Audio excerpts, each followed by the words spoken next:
Oke, selamat siang Tante Eni. Terima kasih untuk waktunya, bisa meluangkan waktu untuk kita bisa interview sebentar ya Tante ya. Oke Tante, sebagai profesional Tante di bidang khususnya di bidang ekonomi di Indonesia, kira-kira apa sih testimoni Tante tentang perkembangan ekonomi Indonesia saat ini? Indonesia itu termasuk negara emerging yang cukup berkembang sangat pesat, terutama dari pertumbuhan ekonominya.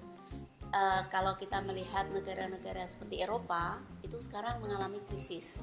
Jadi mereka bahkan mengalami pertumbuhan negatif. Tapi Indonesia kita selalu mengalami pertumbuhan positif karena kita bisa melakukan berbagai terobosan untuk meningkatkan pembangunan. Jadi kalau dilihat dari kondisi Amerika, memang sekarang sudah mulai membaik. Demikian juga kondisi di Jepang dengan adanya kebijakan dari Perdana Menteri yang baru, dia sudah menunjukkan pertumbuhan ekonomi yang dari negatif menjadi positif.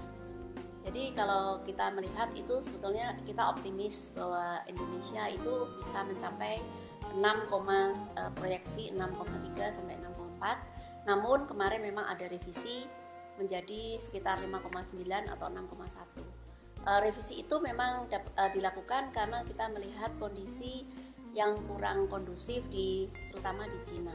Karena Cina adalah pengimpor terbesar untuk seluruh dunia, termasuk ke Indonesia. Jadi kalau kita melihat seperti itu, memang selayaknya lah kita direvisi pertumbuhannya. Namun yang bahaya yang masih ada di Indonesia adalah masalah karena account defisit yang terus-menerus meningkat karena kita lebih banyak pertumbuhannya untuk mengimpor daripada mengekspor. Jadi kalau kita lihat itu adalah satu, yang kedua adalah masalah inflasi.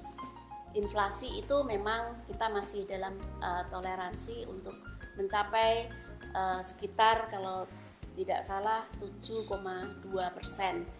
Kita harapkan masih bisa tercapai.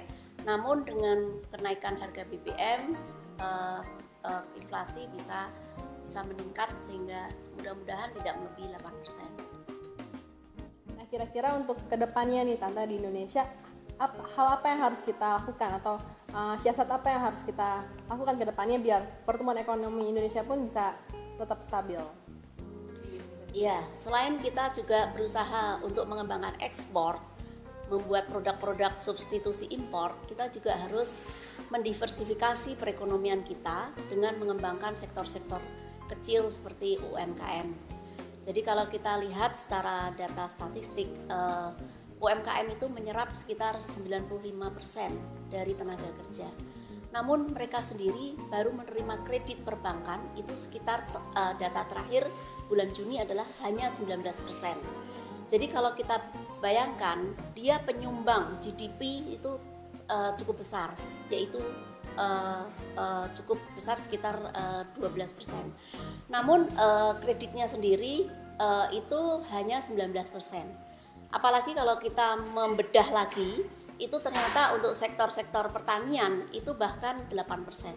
Jadi kalau kita melihat kondisi itu, negara Indonesia sebagai negara pertanian memang juga harus dikembangkan. Jadi UMKM harusnya ditingkatkan bukan hanya 19, kadang-kadang 20%, tapi harusnya lebih menjadi perhatian untuk mendiversifikasi ekonomi, bukan hanya tergantung kepada produk-produk yang industri, karena UMKM itu menyerap banyak tenaga kerja.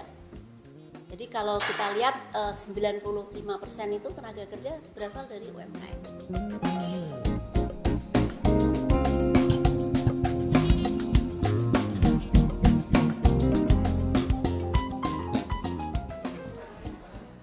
Oke, selamat sore Kak Adrian. Thank you banget buat waktunya ya hari ini bisa kita chit-chat sedikit.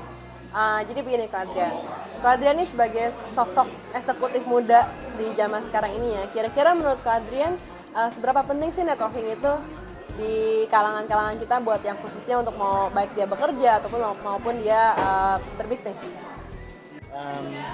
Kalau soal networking, bukan soal butuh nggak butuh atau perlu nggak perlu ya. Karena pada dasarnya kita tuh kan semakin ke zaman yang modern sekarang, kita semakin tahu bahwa kita tuh punya banyak kelemahan, ya, punya banyak kelebihan, gitu ya. kelemahan itu didapatkan dari filosofinya, dilihat dari gini, bahwa contoh saya tuh hidup lahir di Kelapa Gading, kecil di Kelapa Gading, remaja Kelapa Gading, gedean Kelapa Gading, untungnya kuliah nggak di Kelapa Gading, gitu ya. Kalau teman-teman saya ada yang tadi yang lahir kecil, remaja, gede, kuliah Kelapa Gading, kerja di dekat-dekat Kelapa Gading, kayak kamu ya. Jadi gini, kebetulan itu kadang-kadang jadi handicap, jadi plus point, karena memang kadang-kadang Kelapa Gading sendiri ini pun punya karakter, punya lingkungan sosial yang terbangun agak steril gitu ya, dibanding sama daerah-daerah lain. Kuliahnya juga sama gitu ya. Nah tapi kadang-kadang tuh jadi handicap karena kita nggak pernah buka horizon kita bahwa ada yang namanya, oh dunia orang tuh kayak gini loh, karakter orang tuh kayak gini loh, lingkungan sosialnya kayak gini loh. Yang kita lihat hanya tampang-tampangnya sipit-sipit semua kayak gitu ya. Dan ternyata tuh itu jadi handicap kalau nanti kita membentuk masuk ke dalam dunia yang profesional misalnya ya, ataupun kita berkarir atau kita berusaha. Sehingga menurut saya nanti kita pada dasarnya manusia itu akan menuju ke mandirian pribadi. Setelah pribadi, kita nggak bisa berkembang lagi kalau kita nggak ada interdependence. Tadi karena kita punya banyak kelemahan, punya banyak kelebihan. Dan semakin kesini, akhirnya kita harus sadar bahwa nggak bisa hidup kalau tanpa networking, gitu ya. Nah, yang saya lakukan, yang saya bangun, kebetulan untungnya ya, jalan hidup saya tuh agak-agak nggak terlalu lurus gitu ya. Jadi saya bisa masuk ke kuliah di tempat lain di Trisakti saat itu Jakarta Barat, lalu kuliah di Jakarta Selatan, gitu ya. Dan jadi sehingga saya banyak mengenal, oh ternyata tuh pergaulan Jakarta Selatannya kayak gini lain, Jakarta Barat kayak gini lain. Oh point of view-nya orang-orang yang kuliahnya di tempat ini lain, tempat ini lain. Nanti waktu kita masuk ke dunia profesional, orang udah nggak nanya lagi kan, kamu dulu kuliahnya di mana, udah nggak ditanya. Kamu dulu lahir di lingkungan sosial apa, udah nggak ditanya. Tapi orang maunya kita sudah punya karakter yang baik, sudah punya karakter yang siap untuk menerima siapapun. Pertama, dengan acara networking ini ya, mestinya paling nggak kita bisa mengenal ada horizon lain yang masih yang bisa membuka pandangan kita terhadap banyak hal gitu ya, terhadap orang lain, terhadap pendidikan, terhadap dunia skop yang lain gitu ya. Yang kedua sebenarnya mudah-mudahan ini jadi suatu media di mana kita bisa saling share, kita bisa share tadi kelebihan kita untuk mengisi kelemahan orang lain ataupun kebalikannya, sehingga ini menjadi suatu benefit. Paling nggak kita sekarang bernetworking di antara lingkungan kita yang kita punya sekarang, yaitu di Gading Indah dengan mungkin di Kelapa Gading. Tapi nantinya kita harus networking dengan semua lingkungan, semua suku, semua agama, dan itu pasti akan memperkaya hidup kita. Itu yang saya rasakan dalam pekerjaan saya sekarang.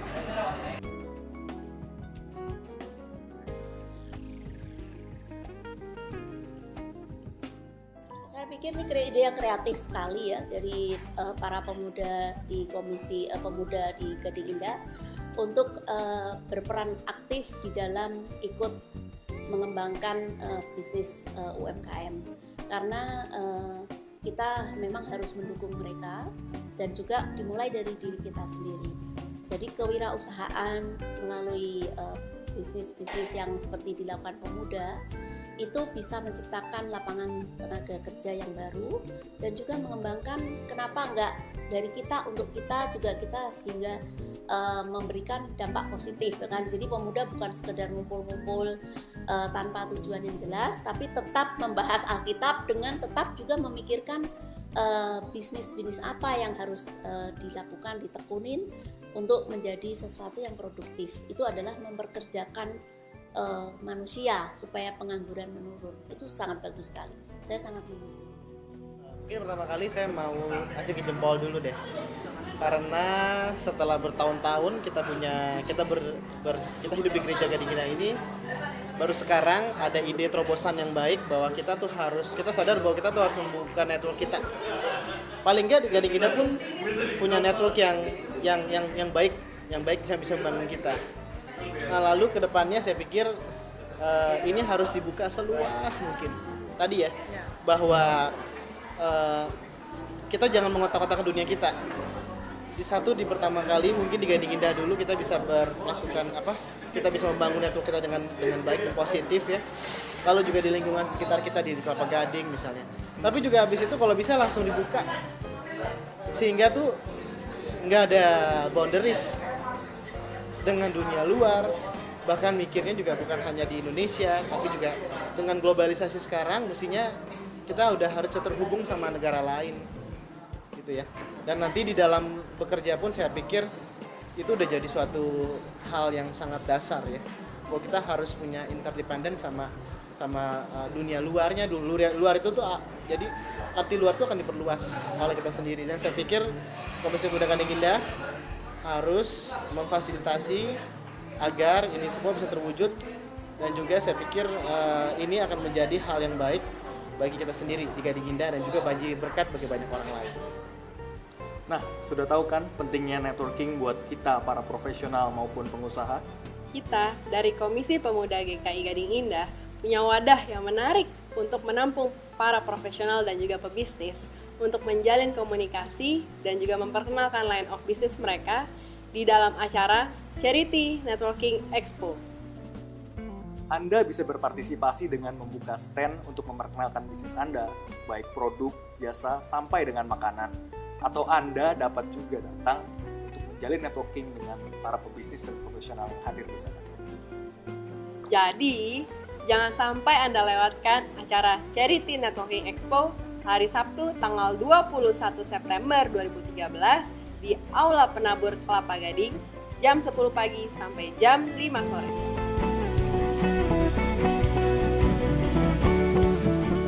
Charity Networking Expo Komisi Pemuda GKI Gading Indah. We care, we share. Ayo jangan ketinggalan, kita datang beramai-ramai di Aula TKK 6 Penabur, Sabtu 21 September 2013.